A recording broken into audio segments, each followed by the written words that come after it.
Welcome to the Shadow of History channel. Be sure to subscribe so that you don't miss out more videos like this one. As young as 6 years old, Josie, Bertha, and Sophie reported to work at 4 in the morning in South Carolina in 1912, shucking oysters in conditions that would today be unthinkable for children of their age. Standing in chains on Harvard Bridge in Boston in 1908, Harry Houdini prepared to plunge 30 feet into the Charles River before 20,000 spectators, resurfacing just 40 seconds later, shackles in hand, to the astonishment of the watching crowds. In the quiet of the Oval Office in 1962, President John F.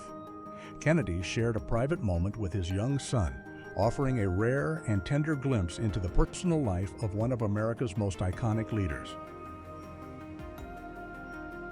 In Marseille in 1914, a young French boy stepped forward to greet Indian soldiers who had just arrived on French soil, ready to fight alongside Allied forces in one of history's most devastating conflicts.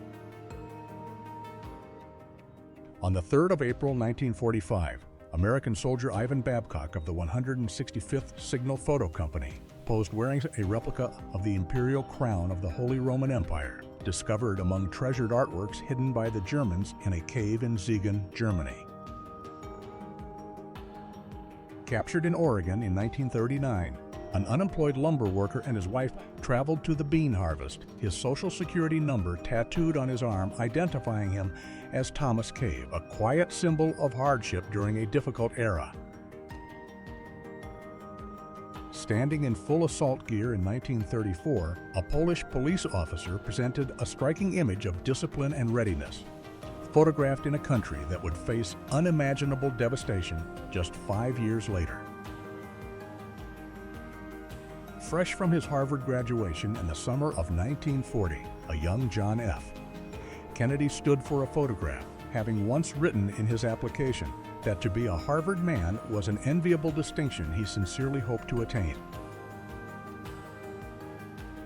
In 1920 Japan, a couple captured their own portrait by pointing the camera at a mirror, producing one of the earliest and most charming known examples of what we might today simply call a selfie. Celebrating her 13th birthday on the 21st of April 1939, Princess Elizabeth posed for a photograph, already showing the deep love of horses that had begun at age 4 when she received her very first Shetland pony. Photographed around 1930 with violin in hand, Albert Einstein revealed the passion that ran alongside his genius, having once told the Saturday Evening Post that had he not become a physicist, he would most probably have been a musician. In Warsaw in 1946, a photographer used his own backdrop to shield the ruins of a war-torn city from the frame, quietly turning destruction into dignity with a single, practical, and quietly poignant act. Rising above the Thames in 1889, Tower Bridge was still under construction in London. Decades before, it would become one of the world's most recognized landmarks, opening its bascules an astonishing 6,194 times in its very first year alone. At Waterloo Station in 1954, Queen Elizabeth II stood alongside Prime Minister Winston Churchill, Prince Charles, and Princess Anne as they gathered to welcome the Queen Mother home from her tour of the United States and Canada. Aboard the Russian Imperial Yacht Standard at Revel in June of 1908, King Edward VII and Tsar Nicholas II met in a moment of royal diplomacy in a city that the world would later come to know as Tallinn, Estonia. In the Garden Cottage at Balmoral in 1894, Queen Victoria sat beside her trusted Indian attendant, Mohammed Abdul Karim, known as the Munshi, who had served her with such loyalty that she had come to regard him with genuine maternal affection. During the Battle of Remagen in 1945, 2 American soldiers inscribed personal messages onto artillery shells destined for Hitler, a dark and irreverent tradition that offered soldiers a small human release in the relentless tension of wartime. In April of 1945, members of the Dutch resistance celebrated the news of Adolf Hitler's death, a moment of profound relief for a movement that had quietly sheltered over 300,000 people from German authorities through the courage of tens of thousands of hidden caretakers. On a spring night in Times Square in 1998, New Yorkers paused in the street to watch the finale of Seinfeld together, united in witnessing the end of what many would come to regard as one of the greatest television sitcoms ever made. In December of 1916, an Australian soldier waded through knee-deep mud in the trenches of France, a raw and unflinching image that captured the brutal and unrelenting physical conditions endured by men on the front lines of the First World War. Gruene Hall, built in 1895 in Gruene, Texas, stands as one of the oldest dance halls in the state, a gathering place where generations of Texans shared music, laughter, and community in its enduring wooden walls. Deep inside Temescopa Canyon, Mexico, photographer William Henry Jackson captured the raw engineering of Tunnel 8 in 1891, preserving for history a moment when man and mountain met in a contest of iron and will. Suited up with an early smoke helmet in 1908, a London Fire Brigade fireman faces the camera, representing the quiet courage of men who walked into burning buildings long before modern breathing equipment existed. Parked in the open air of Champ de Mars in Paris, this two-seater motorcycle from 1922 offers a rare glimpse into an era when the streets of the French capital were just beginning to hum with the sound of engines. Los Angeles in the 1950s grinds to a halt as a sea of automobiles stretches toward the horizon, a defining image of a city that was already shaping the world's love affair with the car. Steel cables and scaffolding hang over San Francisco Bay as workers push forward on the Golden Gate Bridge in 1953, decades after its famous opening, proof that the great structure demanded constant human dedication. The Boulder Dam, later renamed Hoover Dam, rises from the Colorado River in 1936, its massive concrete form taking shape through the labor of thousands during one of America's most ambitious construction efforts. Stacked neatly in 1955, 62,500 punched cards hold a total of 4.5 megabytes of data, a striking reminder of how far the world has traveled on the road to the digital age. Seated together in a Humber cycle car around 1905, a family sets out on an outing, dressed for the occasion and riding one of the earliest affordable motor vehicles to carry ordinary people down ordinary roads. The Aztec Cafe in Hondo, Texas, welcomes customers in the 1940s, its signage and storefront capturing the spirit of small-town American life during a decade shaped by war, rationing, and resilience. On the Lower East Side of New York around 1910, an organ grinder works the street corner, his music drifting through one of the most densely populated and culturally vibrant neighborhoods in the world. The massive wings of the Spruce Goose make a slow journey through the streets of Culver City toward Lang 1946, an extraordinary sight that hinted at the ambition behind Howard Hughes's legendary flying boat. In the English countryside in the early 1900s, a father and daughter peddle their penny farthings side by side, sharing a pastime that was already passing out of fashion, but clearly still full of joy for this family. A fisherman in Naples pauses near the water around 1900, his weathered presence a quiet testament to the ancient rhythms of labor and sea that had defined life along this southern Italian coast for centuries. Clinging to the steep terrain near Field, British Columbia, a 100-ton mountain engine pushes along the Canadian Pacific Railway in 1899, its immense weight a measure of the engineering required to conquer the Rockies. Photographed by John Gutman in Georgia in 1937, two young brothers known as the Soapbox Brothers stand together, their expressions and surroundings, offering a small but telling window into rural American life during the Great Depression. In Richwood, West Virginia, in 1942, locals fill a dance hall for an evening out, their presence a reminder that even in wartime, working communities found ways to celebrate, connect, and carry on. The Michelin Band strikes up a tune in 1928 at the opening of the Michelin Hour radio program, marking the moment a tire manufacturer stepped confidently onto the airwaves to build a brand through the power of broadcast entertainment. Reclining in the comfort of his car in 1959, a man makes a telephone call, the image capturing a brief and curious chapter in the history of communication before mobile phones made such novelties seem modest by comparison.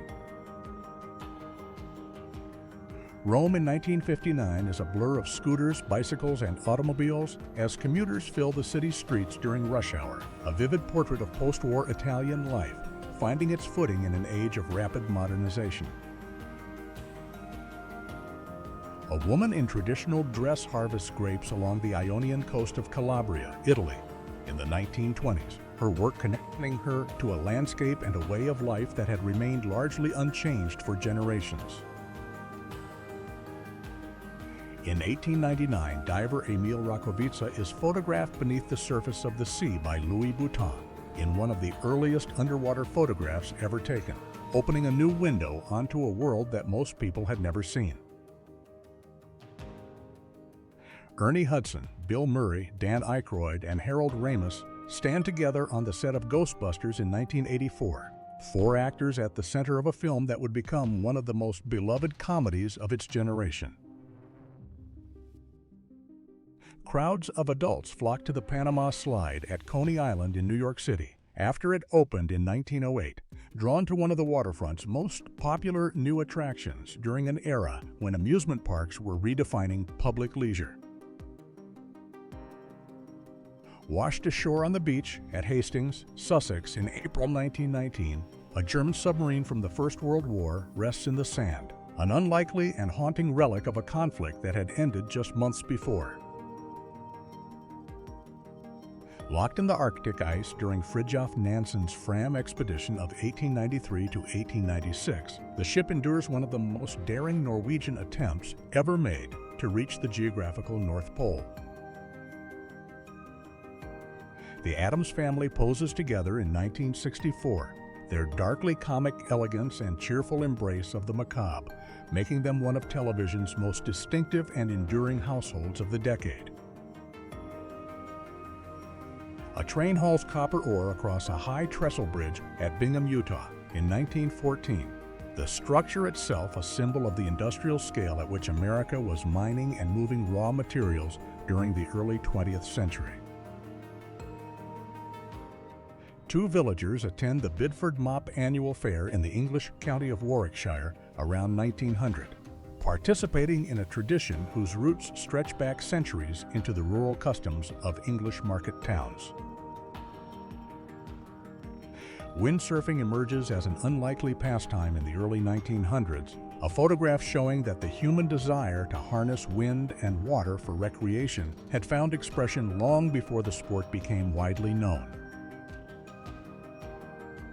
Standing inside the hollow trunk of a massive tree they felled at Camp Badger in Tulare County, California in 1892, loggers pose for a photograph that speaks to both the extraordinary scale of the old-growth forest and its rapid disappearance. An 8-track cassette radio photographed in 1972 represents the height of consumer audio technology for its moment, a device that brought music into homes, cars, and daily life with a convenience that felt remarkable at the time. At a New York automat in 1936, customers peer through glass windows at the pies on display, selecting their meal from a wall of small compartments in one of the era's most distinctive and democratic dining experiences. An early 20th century couple out for a stroll moves through the world at a pace that feels unhurried and deliberate, their dress and bearing reflecting the customs and quiet rhythms of life in a world before the automobile dominated everything. Photographed in Los Angeles, California in 1884, members of the Los Angeles Fire Department stand ready, representing one of the earliest organized fire services in a city that was still finding its shape on the edge of the American West. A mail carrier and her horse worked the streets of Los Angeles, California in 1915, delivering correspondence across a city that was growing quickly but still relied on hooves and reins to keep its communities connected. Families spread out on the sand at Huntington Beach, California, in the 1930s for a beach picnic, enjoying a California coastline that was becoming a defining part of American leisure culture between the two world wars. Workers close in on the sculpted face of Abraham Lincoln at Mount Rushmore, South Dakota in 1937, their figures dwarfed by the monument still taking shape under the direction of sculptor Gutzon Borglum. Row upon row of files and folders line the record room of Scotland Yard in England in the 1920s, a glimpse of the painstaking manual labor required to store and retrieve information before the age of computers. Long lines of men stretched down a city street in the 1930s, waiting for a chance at work during the Great Depression, a photograph that captures in quiet human terms the scale of the economic catastrophe that gripped the nation. Students of the Chapman High School Canning Club in Kansas gather in 1917, their organized food preservation work reflecting both the wartime spirit of the home front and the practical skills taught to young Americans of the era. The observation wheel for the 1904 St. Louis World's Fair takes shape on a construction site, a massive steel structure that would spin thousands of fairgoers high above the grounds of one of the grandest public spectacles. Photographed by Andrew J. Russell in 1868, the Dale Creek Crossing wooden railroad bridge stands tall in Wyoming as the Union Pacific Railroad races to complete the first transcontinental railroad across the American continent. J.W. Waldron Smith and Bicycle Works in Brighton, England, presents its shop front to the street in 1900, a small business at the center of a bicycle boom that had transformed how ordinary people moved through the world. Workers in Stockholm, Sweden, install overhead trolleybus wires in 1944 using a horse-drawn carriage assembly, the image placing two entirely different eras of transportation side by side in one quietly remarkable photograph.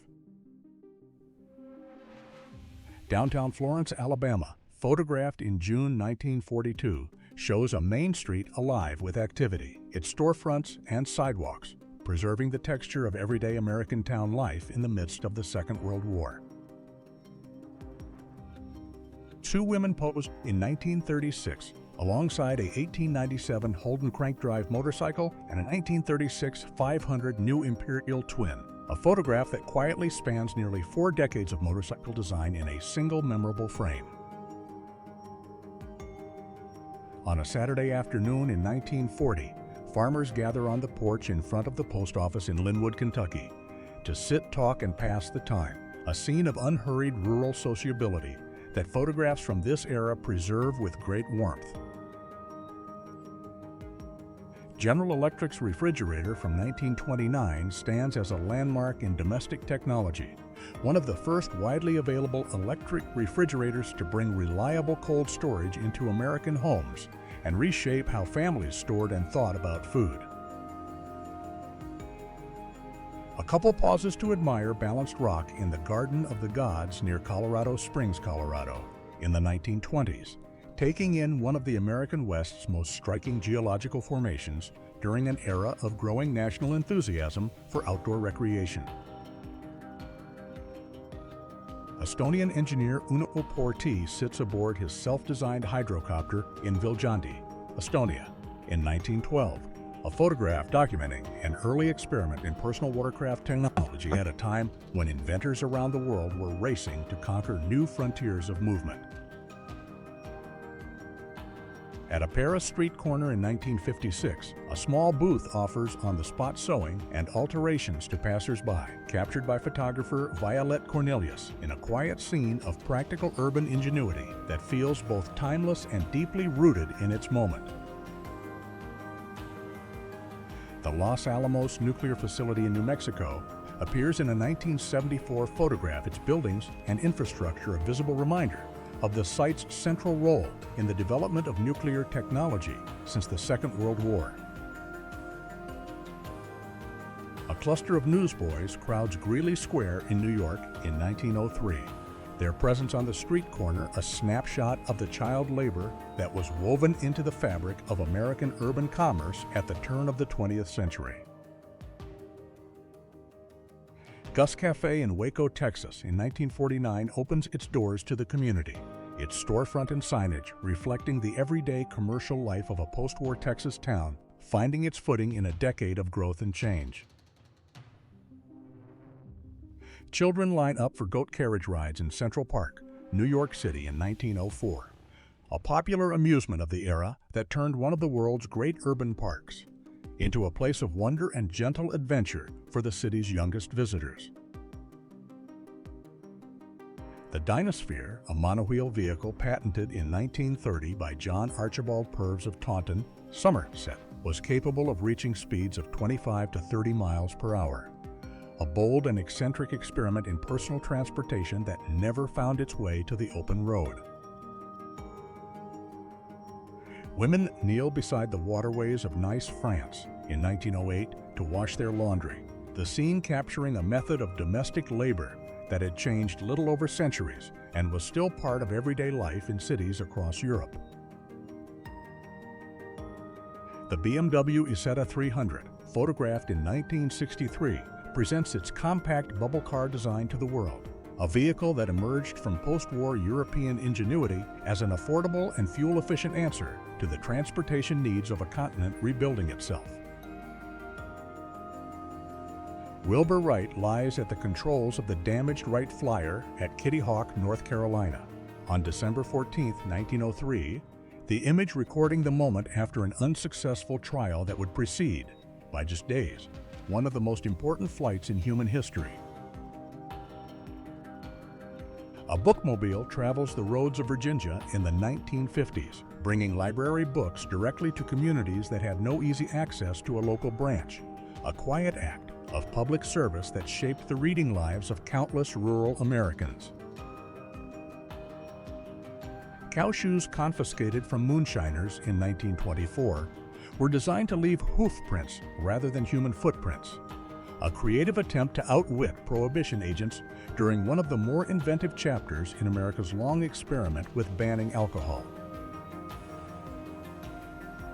Petrol Bowsers lined Bent Street in Sydney around 1928, named after American inventor Sylvanus Freelove Bowser, who created the first service station petrol pump, and now serving a city whose streets were filling rapidly with automobiles.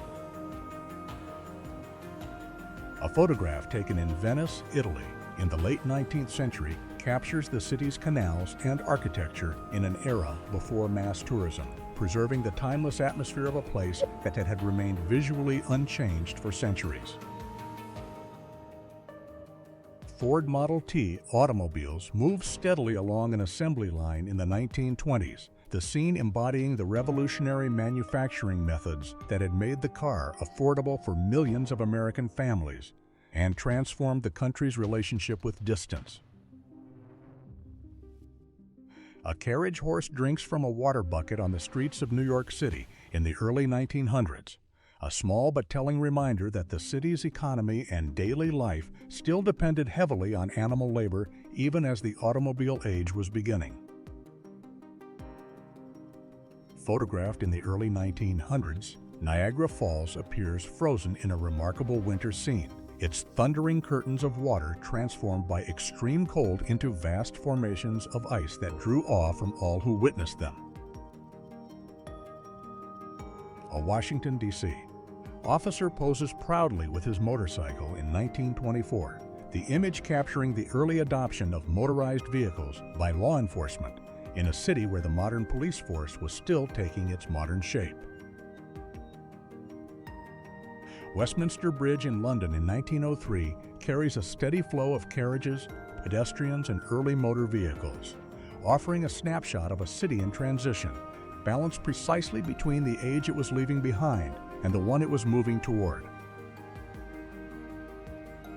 A youngster fixes his hair on a street in Des Moines, Iowa in 1945, a small and human moment of self-consciousness that cuts through history and connects the ordinary rhythms of daily life to a year marked by the end of a world war. The first Chevrolet Corvette rolled off the production line in 1953 with a price tag of $3,490, marking the birth of an American sports car that would become one of the most recognized automobiles in the world. In 1922, 18-year-old inventor H. Day wears a top hat wired with hidden headphones connected to a radio, a photograph that captures the playful ingenuity of an era when wireless technology was brand new and full of possibility. A horse-drawn carriage passes through the tunnel carved into a giant sequoia tree at Yosemite Park in 1879, the image placing the scale of human ambition alongside the incomprehensible age and size of California's ancient forests. A man uses 2 chairs to wade through floodwaters in the Mall in London in the 1930s. An improvised crossing after a storm brought the city's grand ceremonial avenue underwater in an image both practical and quietly absurd. Las Vegas in 1959 glitters with neon signs and wide-open roads, capturing the desert city at a pivotal moment in its transformation from a modest gambling hub into the entertainment capital that would come to define American excess and spectacle. At Rockerville, Dakota in 1889, prospectors wash and pan for gold in a photograph by Graybill, preserving the gritty, patient labor of men still chasing the dream of a strike in a territory where the gold rush was already fading. The Chiquito automobile, designed by Leopold E. Garcia of New Mexico, presents itself to the camera as an unusual and compact vehicle, a homegrown design that stands as a curious footnote in the long and varied history of American automotive invention. Workmen cling to the gantry of Tower Bridge in London around 1890, their figures tiny against the rising stone towers of a structure that would become one of the most photographed and recognized landmarks in the world. Paris fashion in the 1910s moves through the streets in long skirts, tailored coats, and elegant hats. A photograph from a decade of extraordinary upheaval that nonetheless preserved the city's reputation as the center of the world's style. The Public Library of Cincinnati and Hamilton County around 1874 reveals its magnificent cast iron book alcoves reaching toward the ceiling, a cathedral of knowledge that stood as one of the most beautiful library interiors in 19th century America. In the French Quarter of New Orleans around 1955, the entrance to the famous Door Bar announced itself to passers-by with the promise of Dixieland jazz spilling out into the warm Louisiana night, one doorway among many that made this neighborhood the living capital of American musical heritage. Arriving in New York in March 1926 with 10 of her 21 children at her side, Mrs. Thomas McKessie of Limerick, Ireland stepped off the boat into a new world, her family already scattered across 2 continents. 4 children waiting in America, 5 lost to death, and 2 married back in Ireland. Mounted outside a Washington barbershop around 1922, a coin-operated radio offered passers-by the novelty of public broadcast entertainment for the price of a small coin, a glimpse into the earliest days of radio when hearing a transmitted voice still felt like a small miracle. In 1898, on the streets of Constantinople, a merchant watches with quiet pleasure as a boy offers his sister the first taste from a spoonful, a small and entirely human moment of sibling tenderness preserved in silver from the final years of the Ottoman Empire. Under the neon glow of Carl's Drive-In on South Figueroa Street in Los Angeles on the night of August 16, 1953, Car hops move between cars in the warm California dark, serving customers in a ritual of American post-war leisure that felt, in that moment, like it might last forever.